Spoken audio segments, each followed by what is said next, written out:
नहीं जाए, गुजर क्यों नहीं रहे हो, लेकिन हमेशा परमेश्वर का क्या करना चाहिए, धन्यवाद करना चाहिए। हर परिस्थिति, चाहे विपरीत परिस्थिति हो या हमारे हमारे उपयुक्त परिस्थिति हो, किसी भी परिस्थिति से हम गुजरे, लेकिन हमेशा हमें क्या करना चाहिए, परमेश्वर का धन्यवाद करना चाहिए। वो कहती कि इस बार मैं क्या करूंगी, परमेश्वर का धन्यवाद करूंगी। हमारे जीवन में भी हमेशा हम मसीह लोग ये बात जान के रखना है कि जो प्रभु परमेश्वर में है, उनके लिए हर एक बात भलाई को उत्पन्न करती है।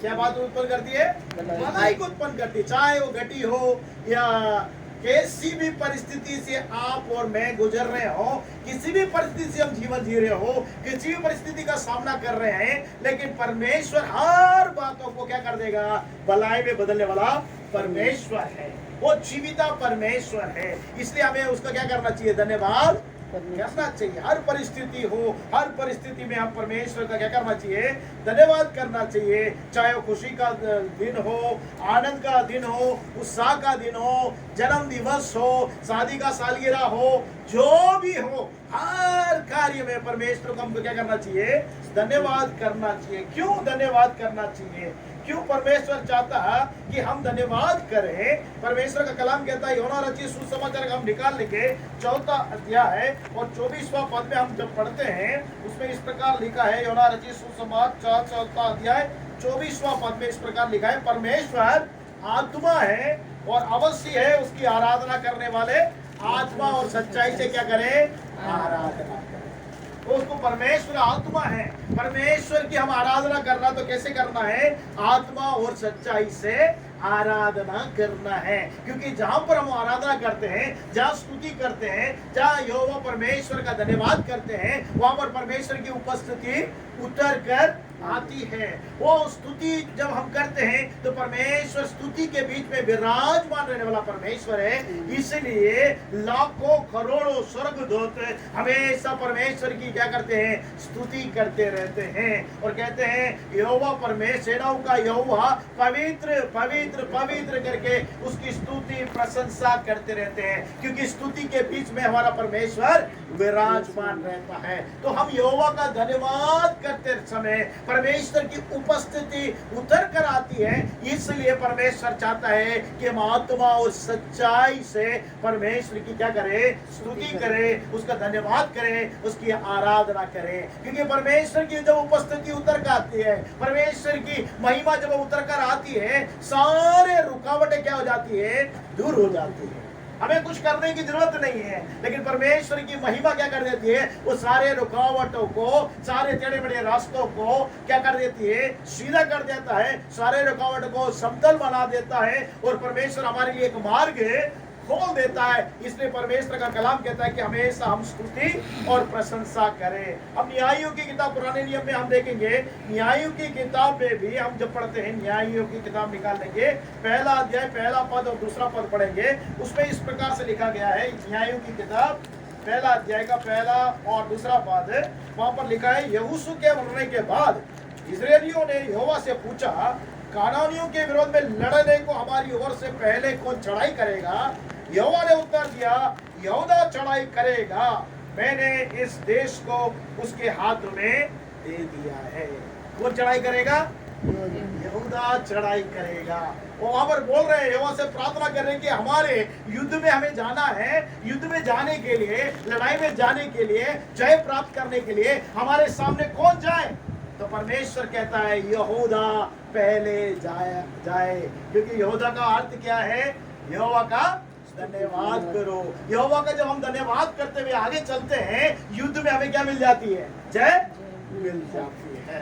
तो युद्ध करने वाला कौन है? हमारा प्रभु परमेश्वर है। हम हमेशा परमेश्वर का धन्यवाद करें, परमेश्वर की स्तुति करें, परमेश्वर की प्रशंसा करते हुए जब हम कार्य करते हैं, तो वो परमेश्वर हमें क्या करता है? हर बात में हमें क्या करता है? विजय बनाता है और परमेश्वर हमें जय देते हुए चलाता है। इसलिए यहाँ पर परमेश्वर का कलाम कहता है, यहोवा खुद कहता है कि यहूदा क्या करे? चढ़ाई करे। क्योंकि यहूदा का अर्थ है यहोवा का धन्यवाद करो, धन्यवाद करो। तो जब धन्यवाद करते हैं, परमेश्वर की उपस्थिति आती है, हमें जय में परमेश्वर चलाता है। इसलिए हमें क्या करना है, हमेशा परमेश्वर की स्तुति करना है। और कैसी भी परिस्थिति हो, चाहे लड़ाई की परिस्थिति हो, कैसा भी परिस्थिति से हम जूझ रहे हो, उस जूझने वाली परिस्थिति में आपको और मुझको जय चाहिए तो क्या करना है, धन्यवाद करना है। हमें हालेलुया, क्या करना है, धन्यवाद करना है, परमेश्वर की स्तुति करना है। भजन संगीतकार दाऊद भी कहता है, देखिए पढ़िएगा भजन संगीता 142 का 7वां पद में हम पढ़ेंगे। भजन संगीता 142 का 7, Psalm 142 का समय में लिखा है, मुझको बंदी गृह से निकाल कि मैं तेरे नाम का धन्यवाद करूं। कहता है मुझको क्या कर दे, बंदी गृह से निकाल दे कि मैं क्या करूं, तेरा धन्यवाद कर सकूं। अगर हम बंदी गृह में हैं तो हम क्या नहीं कर पाते हैं, धन्यवाद नहीं कर पाते हैं, है कि नहीं। बंदी गृह में कोई आदमी धन्यवाद कर सकता है, नहीं कर सकता, क्योंकि बंदिश में है, वो तकलीफ में है, पीड़ा में है, कष्ट में है। लेकिन वो कहता है, दाऊद यहाँ प्रार्थना करता बोलता है कि मुझे क्या कर, तो बंदी गृह से निकाल दे कि मैं तेरा क्या कर सकूं, धन्यवाद कर सकूं। तो परमेश्वर से हमारी भी प्रार्थना यह होनी चाहिए कि हमें भी बंदी गृह से परमेश्वर छुड़ा, ताकि हम क्या करें, आपका धन्यवाद कर सके। ऐसी प्रार्थना होनी चाहिए। और ये शारीरिक रूप से बंदी गृह के बारे में बताया गया है। इसी शारीरिक रूप से बंदी गृह के बारे में अगर हम प्रेरितों में पढ़ते हैं, मेरे प्रिय जल्दी से पढ़ेंगे, प्रेरितों 16 अध्याय है, 25 और 26 पद भी हम पढ़ लेंगे। प्रेरितों का काम 16 अध्याय 25 और 26 में पौलुस और सीलास को क्या कर देते हैं, बंदी गृह में डाल देते हैं। आधी रात के लगभग पौलुस और सिलास प्रार्थना करते हुए परमेश्वर के भजन गा रहे थे और कैदी उनकी सुन रहे थे। इतने में एकाएक बड़ा भूकंप आया, यहाँ तक कि बंदीगृह की नींव हिल गई और तुरंत सब द्वार खुल गए और सब के बंधन खुल पड़े। यहाँ पर देखिए, शारीरिक रूप से दाऊद ने कहा है मुझे बंदीगृह से छुड़ा। यहाँ पर जब नया नियम में हम देखते हैं पौलुस शीला के बारे में, इन लोग बंदीगृह में बंधे हुए हैं। हम लोग सोचते हैं कि बंदीगृह में क्या नहीं करना चाहिए, हम धन्यवाद नहीं कर सकते। दाऊद का ये था, कह रहा था कि बंदीगृह से मुझे निकाल, मैं तेरा धन्यवाद कर सकूं। लेकिन नया नियम में जो लोग पाए जाते हैं, प्रभु के सेवक लोग, वो उनको बंदीगृह में डाला गया और वो क्या कर रहे हैं, प्रार्थना करते हुए परमेश्वर क्या कर रहे हैं, भजन गा रहे हैं और कैदी लोग सुन रहे थे। और इतने में क्या हो गया, एकाएक बड़ा भूकंप आया, वहां यहाँ तक कि बंदीगृह का नींव हिल गया, तुरंत सब द्वार खुल गया। बंदीगृह का द्वार क्या हो गया, खुल गया। क्यों खुल गया, क्योंकि वे प्रार्थना कर रहे थे, परमेश्वर का धन्यवाद कर रहे थे, परमेश्वर की स्तुति कर रहे थे। तो एकाएक क्या हो गया, बंदीगृह नींव से हिल गया और द्वार खुल गया और सबके बंधन खुल गए। जो बंधन में बसे हुए थे उनके बंधन खुलना है, हमारी बंदिश में से हमें निकलना है, सारा बंधन खुलना है। तो आपको और मुझको क्या करना चाहिए, परमेश्वर की स्तुति करना चाहिए, परमेश्वर का भजन गाना चाहिए, परमेश्वर के समुद्र में प्रार्थना करना चाहिए। परमेश्वर की जब हम स्तुति प्रशंसा करते हैं, प्रार्थना करते हैं, तो परमेश्वर की उपस्थिति उसके बीच में उतर कर आती थी। क्योंकि प्रभु परमेश्वर ने कहा, जहाँ 2-3 लोग मेरे नाम से एकत्रित होकर मेरा गुण अनुवाद करते हैं तो वहां पर मैं उपस्थित। आमीन, हालेलुया। तो परमेश्वर, जब हम मिलकर परमेश्वर की उपासना करते हैं, परमेश्वर का भजन गाते हैं, परमेश्वर की उपस्थिति उतर कर आती है, वहां पर हमें कुछ करने की जरूरत नहीं है, बंधन हमें खोलने की जरूरत नहीं है। परमेश्वर की महिमा आकर हमारे बंधनों को क्या कर देती है, इसलिए हमें क्या करना चाहिए, प्रत्येक दिन अपने घर में क्या करना चाहिए, परमेश्वर की स्तुति प्रशंसा करना चाहिए। किसी भी परिस्थिति से आप क्यों नहीं गुजर रहे हो, किसी भी परिस्थिति में आप पाए क्यों नहीं आ जाते हो, किसी भी परिस्थिति में क्यों ना रहे, हर एक परिस्थिति में परमेश्वर का हम धन्यवाद करने लगते हैं तो परमेश्वर हम बड़े कार्य को करने लगता है। और जब यहाँ पर हमने देखा कि उन लोगों ने धन्यवाद करना शुरू किया और परमेश्वर ने क्या कर दिया, इतना एक बड़ा भूकंप आने लगा और बंदीगृह हिलने लगी और द्वारें खुल गई और सारे जितने भी कैदी थे, सारे लोगों का बंधन खुल गया। भजन गाने वाले सिर्फ 2 ही जन थे, कौन थे, पौलुस और सीलास। वो भजन गा रहे थे, परमेश्वर की स्तुति कर रहे थे, लेकिन सारे जो कैदी थे उन सब का बंधन खुल गया। तो परिवार में एक व्यक्ति भी अगर परमेश्वर की उपासना कर स्तुति करके प्रार्थना करना लगता है, भजन गाने लगता है, परमेश्वर की उपस्थिति आती है, तो सारे परिवार का बंधन क्या हो जाता है, खुल जाता है। तो धन्यवाद में कितना सामर्थ्य है। धन्यवाद जब परमेश्वर की हम करते हैं तो परमेश्वर हमारे लिए युद्ध करता है और हमें जय देता है। और परमेश्वर हमें क्या करता है, बंदी गृह से हमें क्या करता है, मुक्त करता है। जिस भी बंदी गृह में आप और मैं फंसे हुए हैं, उस बंदी गृह से परमेश्वर क्या कर देता है, निकालता है। इसलिए हमें क्या करना चाहिए, हमेशा यहोवा का धन्यवाद करना चाहिए, उसकी स्तुति करना चाहिए। सिर्फ यही मात्र नहीं मेरे प्रियो, बंदी, क्योंकि अगर हमारी आत्मा, यहाँ पर हम पढ़ते हैं भजन संहिता 142 के साथ में, बंदी गृह से निकाल। एक और बात बताई जाती है, शारीरिक बंदी गृह मात्र नहीं, हमारा आत्मा भी अगर बंदी गृह में रहेगा तो आप और मैं क्या नहीं कर पाएंगे, परमेश्वर की स्तुति। शारीरिक बंदी गृह एक है और आत्मा भी बंदी गृह में रह सकता है। जब आत्मा बंदी गृह में रहेगा, आप और मैं क्या नहीं कर सकते, स्तुति नहीं कर सकते। इसलिए यहाँ पर वो कहता है कि बंदी गृह से मुझे निकाल कि मैं तेरे नाम का धन्यवाद कर सकूं। तो हमारी आत्मा भी कभी कभी क्या हो जाती है, बंदी गृह में चली जाती है। जैसे शारीरिक रूप से हमने देखा कि पौलुस और सिलास बंदी गृह में थे, वो शारीरिक रीति से बंदी गृह में थे, और उन्हें जब भजन गाया, स्तुति गया, तो परमेश्वर ने उनके बंदी गृह को तोड़ दिया, सारे लोगों का बंधन टूट गया। वैसे ही हमारी शारीरिक आशीष मात्र नहीं, हमारी आत्मिक आशीष के लिए भी आपको और मुझको क्या करना चाहिए, परमेश्वर का धन्यवाद करना चाहिए। जब हम धन्यवाद करना शुरू करते हैं तो परमेश्वर की उपस्थिति आती है, और हमारी आत्मा जो बंधन में पड़ी हुई है, शैतान ने जिस प्रकार से हमारी आत्मा को बांध के रखा है, वो सारी आत्मा को खोलने की सामर्थ किसमें है, परमेश्वर की स्तुति में पाई जाती है। जब आप और मैं स्तुति करते हैं, जब आप और मैं परमेश्वर की प्रशंसा करने लगते हैं, तब परमेश्वर क्या करता है, बंदी गृह से हमें क्या करता है, छुड़ा देता है और हमें क्या करता है, सुरक्षित रखता है। आपका आत्मा और मेरी आत्मा अगर खेद में है तो कभी भी आप और मैं क्या नहीं कर पाएंगे, परमेश्वर की स्तुति नहीं कर पाएंगे, परमेश्वर का धन्यवाद नहीं कर पाएंगे, क्योंकि हम खुद खेद में हैं, हमारी आत्मा खेद में है। जब हम आत्मा खेद है तो हम उदास रहेंगे, निराश रहेंगे, हताश रहेंगे, ना कि हम परमेश्वर की स्तुति कर पाएंगे क्या? जब भी हमारी आत्मा बंद रहेगी, बंदिश में रहेगी, तो हम क्या नहीं कर सकते, परमेश्वर की स्तुति नहीं कर सकते हैं। लेकिन जब हम आनंद करते हैं, जैसे आज आनंद का दिन है, जब हम आनंद करते हैं तो हम क्या कर सकते हैं, परमेश्वर की स्तुति करते हैं।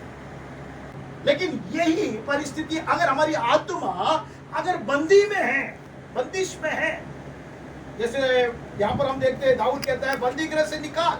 वो बंदी गृह में अगर आपकी और मेरी आत्मा बंदी गृह में है तो आप और मैं क्या नहीं कर सकते, स्तुति नहीं कर सकते हैं। और यहाँ पे लिखा है कि मैं तेरा नाम का धन्यवाद करूंगा। जब हम बंदी गृह से निकलेंगे तो हम परमेश्वर के नाम का क्या कर सकते हैं, धन्यवाद कर सकते हैं। लेकिन मूल बात यह है मेरे प्रियो कि परमेश्वर कहता है, यहूदा का अर्थ है यहोवा का धन्यवाद कर। अगर यहूदा करके उसके माँ ने उसका नाम रखा कि इस बार मैं यहोवा का धन्यवाद करूंगी क्योंकि उसने मेरा चौथा बेटा दिया है। और जब न्याय की किताब में हमने पढ़ा कि युद्ध में कौन आगे जाएगा करके जब पूछा गया तो परमेश्वर कहता है, यहोवा परमेश्वर कहता है यहूदा सबसे पहले जाएगा। मतलब परमेश्वर का धन्यवाद जब जाता है तो हमें क्या करता है, जय देता है।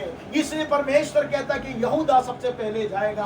तो हमारे जीवन में जय प्राप्त करना है, बंदी गृह से निकलना है तो पौलुस के समान भजन गाना है और जय प्राप्त करना है। यहूदा आगे जाना है, जय के लिए हम धन्यवाद करते हुए जाना है तो हमें जय मिलेगा। और हम देखते इतिहास की किताब में और राजाओं की किताब में योसाबाद के बारे में, जब योसाबाद को परमेश्वर ने कहा कि तू धन्यवाद कर, यहोवा भला है, उसकी करुणा सदा की करके गीत गाएगा तो परमेश्वर क्या करेगा, तुझे जय देगा। हम भजन संहिता 100 निकाल लेंगे, उसमें 5वां पद भी हम पढ़ लेंगे। 100 में 5वां पद इस प्रकार से कहता है, भजन संहिता 100 का 5वां पद कहता है, यहोवा भला है, उसकी करुणा सदा की।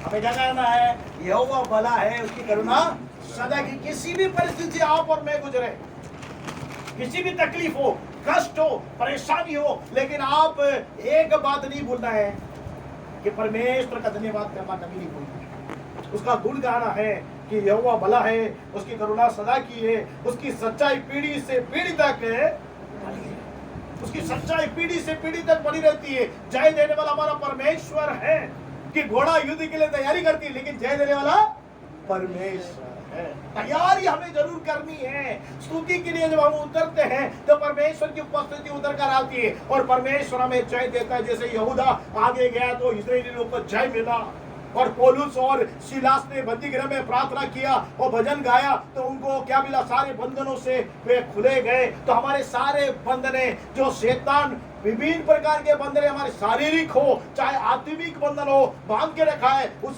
बंधन से हमें छुटकारा मिलना है। तो हमें क्या करना है? परमेश्वर की स्तुति करना शुरू करना है। ये बात अगर हम उसको अपने जीवन में उतार लेंगे तो निश्चय जय हमारा है, उत्सव हमारा है और हमें कोई भी घटी होने नहीं देगा परमेश्वर, क्योंकि यहोवा भला है, उसकी करुणा सदा की हमारे पर बनी रहती है। हमेशा उसकी स्तुति करना है, उसकी प्रशंसा करना है। हर एक परिस्थिति, किसी भी परिस्थिति से हम गुजरे, वो किसी भी परिस्थिति में क्यों ना रहे, चाहे वो आनंद की बात हो, दुख की बात हो, बढ़ाई की बात हो, गति की बात हो, हर एक परिस्थिति में परमेश्वर की स्तुति और प्रशंसा करना है। परमेश्वर का कलाम कहता है, यशायाह 43 का 21 पद कहता है, इस प्रजा को मैंने इसलिए चुना है कि वे मेरा गुण अनुवाद करे, वो मेरी गुण अनुवाद करे, मेरी स्तुति करे। इसलिए परमेश्वर ने आपको और मुझको चुना है, आपको और मुझको बनाया है, हमको सृष्टि किया है, हमको सृजन किया है कि आप और मैं परमेश्वर की स्तुति और प्रशंसा करें। जब आप और मैं स्तुति करते, यह रहस्य को आप समझ लीजिए, ये सीक्रेट है। मसीह लोगों के लिए एक सीक्रेट है। जय का एक की आपके पास है तो स्तुति है, और चाबी से सारे ताले खुल जाते हैं। कोई भी तो दरवाजा का ताला लगा हो, उस ताले को खोलना है तो सिर्फ एक ही चाबी काम करेगा, स्तुति और प्रशंसा। जब पौलुस और सीला ने स्तुति प्रशंसा करना, भजन गाना शुरू किया, सारे ताले खुल गए, सारे उनके बंधने खुल गए। तो ये एक सीक्रेट है। इस बात को हम समझकर हर एक परिस्थिति में अगर हम स्तुति और प्रशंसा करने लगते हैं, निश्चय हमें परमेश्वर सारे मार्गों को समतल बनाता है, सारे टेढ़े मेढ़े रास्तों को सीधा करता है और हर एक बंद दरवाजा को परमेश्वर खोलता है। आशीष की बारिश से होने लगती है। क्यों स्वर्ग में हमेशा लोग स्तुति करते हैं? इसलिए स्तुति करते हैं, वो देखते हैं कि परमेश्वर सिंहासन पर विराजमान है, वो कितना भला है, उसकी करुणा कितनी बड़ी है, वो देख पाते हैं। आप और मैं देख नहीं पाते, इसलिए हम लोग क्या नहीं कर पाते? हम परिस्थिति को देखते हैं, हमारी तकलीफ को देखते हैं, हमारे कष्ट को देखते हैं, हमारी दिक्कत को देखते हैं, हमारी शरीर की दुर्बलता को देखते हैं, बीमारी को देखते हैं। लेकिन किसी भी परिस्थिति में हो प्रिय हो, आप और मैं क्या करना है? परमेश्वर की स्तुति करना है। परमेश्वर चाहता आज के दिन में, आज के इस आनंद के समय में परमेश्वर चाहता है कि आप और मैं एक बात समझ ले कि आप और मैं हमेशा स्तुति करें, परमेश्वर की प्रशंसा करें। जहाँ परमेश्वर की हम स्तुति करते हैं, प्रशंसा करते हैं, उसकी महिमा और तारीफ करते हैं, तो परमेश्वर की उपस्थिति उतर कर आती है, हमें जय देती है, हमें आनंद देता है, हमें छुटकारा देता है, हमें मुक्ति देता है, हमें आशीष देता है और हमारे लिए सारे मार्गों को परमेश्वर समतल बनाता है। तो क्यों ना हम आज के दिन में हम लोग परमेश्वर को धन्यवाद करें, परमेश्वर की स्तुति करें, परमेश्वर की महिमा करें, क्योंकि परमेश्वर महिमा के बीच में, स्तुति के बीच में, धन्यवाद के बीच में परमेश्वर निवास करता है। आप हम में ये बात जान ले, कोई भी तलवार भी हमारे सामने क्यों ना जाए, लेकिन अगर हम स्तुति करेंगे वो तलवार तक फेल हो जाएगा। परमेश्वर की स्तुति में इतनी सामर्थ्य मेरे आप और मैं समझना है। हम स्तुति करना कभी बंद नहीं करना है। शैतान बहुत चतुर है, वो चलाक है, वो चतुराई से आपको और मुझको क्या करने की कोशिश करता है कि परमेश्वर की स्तुति करना बंद कर, जिससे कि हम लोग क्या हो जाए, हार जाए और हम वो तकलीफ से, कष्ट से, बीमारी से, उधारी से, वो विभिन्न प्रकार की परिस्थिति से हम लोग उबर ना पाए। लेकिन मेरे प्रियो, मैं आपको एक रहस्य बताता हूँ, एक सीक्रेट बताता हूँ कि आप स्तुति करिए, कैसी भी परिस्थिति क्यों ना हो, चाहे वो आनंद के समय तो हम लोग स्तुति करते हैं, लेकिन हमेशा दुख में, तकलीफ में, कष्ट में, विपरीत परिस्थिति में भी आप स्तुति करना शुरू करके देखिए। परमेश्वर सारे स्थिति को बदलने वाला परमेश्वर हमारा परमेश्वर है। वो सर्वव्यापी परमेश्वर है, सृष्टिकर्ता परमेश्वर है, सृजनहार परमेश्वर है। उससे हर कार्य संभव है। हमारे लिए जो असंभव है उस कार्य को भी परमेश्वर संभव करने में सामर्थ्य परमेश्वर है। आइए अपनी आंखों को बंद करें, प्रभु के सम्मुख में अपने आप को समर्पित करें। लिया ने जब एक पुत्र को जन्म दिया, जब उसका चौथा बेटा उत्पन्न हुआ, उसने बोला मैं यहोवा का धन्यवाद करूंगी। इस बार अपनी बार में यहोवा का धन्यवाद करूंगी करके यहूदा करके उस पुत्र का नाम रखा। मेरे प्रियो, एक रहस्य के बाद वो समझ गई, मैं आज तक अपने पति पर आसरा करती रही, लेकिन आज से मैं अपने पति पर आसरा नहीं करूंगी, लेकिन मैं यहोवा परमेश्वर का धन्यवाद करूंगी। इसलिए उसका पुत्र का नाम उसने यहूदा रखा। अगर आप और मैं परमेश्वर का जब धन्यवाद करते हैं तो सारे रुकावटें बदल जाती हैं।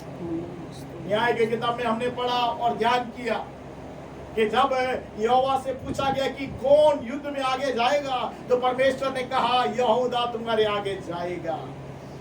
अगर यहूदा का मतलब है परमेश्वर का धन्यवाद करो, यहोवा का धन्यवाद करो, यहोवा का धन्यवाद करते हुए आप जाओगे तो निश्चय आप जय प्राप्त करोगे। यहोशापात ने भी जब परमेश्वर का धन्यवाद करा, उसने बोला यहोवा भला है, उसकी करुणा सदा की है, तो उसके शत्रु लोग नाश हो गए। और उन लोग की 3 दिन तक उनके लूट रहे थे करके हम पढ़ते हैं मेरे को। और बराकाओं में एकत्रित होकर, बराकी की घाटी में एकत्रित होकर परमेश्वर का वो धन्यवाद करने लगे, स्तुति करने लगे कि परमेश्वर ने हमें जय दिया और इतना आशीष हमें दिया। तो जब हम परमेश्वर की स्तुति करते हैं तो परमेश्वर हमें आशीष से परिपूर्ण और परिपक्व करता है। कैसे भी परिस्थिति क्यों ना हो सकता है शारीरिक बंधन क्यों ना हो, जैसे पौलुस सीलास को शारीरिक रूप से बांध दिया था, उनके हाथों पैरों को बांध दिया था और उनको जेल खाने में डाल दिया था, लेकिन उन लोगों ने स्तुति करना बंद नहीं किया, उन्होंने भजन गाना बंद नहीं किया, उन्हें परमेश्वर का भजन गा रहे थे, कैदी सुन रहे थे। प्रभु का कलाम कहता है कि जब उन लोग भजन गाने लगे तो परमेश्वर ने वो जेल खाने का नींव को हिला दिया, सारे लोगों का बंधन खोल दिया, सारे द्वार खुल गए करके हम पढ़ते। तो किसी भी बंधन में क्यों शैतान हमें बांध के रखा हो, किसी भी परिस्थिति में आप और मैं बंधे क्यों ना हो, आप और मैं अगर स्तुति करेंगे सारे शारीरिक बंधनें खुल जाएगी, आत्मिक बंधनें खुल जाएगी, हम आशीषित हो जाएंगे। हमारे आशीष होने का एकमात्र चाबी है हमें स्तुति करना है, परमेश्वर की प्रशंसा करना। प्रेमी अनुग्रहकारी परमेश्वर, आज के दिन में प्रभु तूने अपने कलाम से बोला और बातचीत किया। आज के दिन में प्रभु जी इस प्रिय परिवार के साथ मिलकर हम सब प्रियजन लोग प्रभु तेरा स्तुति करते, धन्यवाद करते हैं। पिता तेरे नाम की महिमा होने पाए, यीशु तेरे नाम की महिमा होने पाए, पवित्र आत्मा तेरे नाम की महिमा होने पाए। आकाश का जलों का खुलकर प्रभु जी उन्हें और उनके परिवार को आशीषित कर परमेश्वर। जितने लोग ने प्रभु तेरा कलाम सुना है, आज निर्णय लिया कि हम किसी भी परिस्थिति में क्यों ना गुजरे, लेकिन हम हर एक परिस्थिति में परमेश्वर का धन्यवाद करेंगे। उन पर भी तेरी आशीष को परमेश्वर बौछार कर, ताकि वे भी आशीष के साथ धन्यवाद कर सके, तेरी नाम की महिमा के लिए जी सके। अनेकों के लिए हम आशीष का कारण बन सके। सारा आदर महिमा आपको समर्पित करते हुए इस प्रार्थना को यीशु मसीह के नाम से मांगते हैं, सुन और खंड पिता।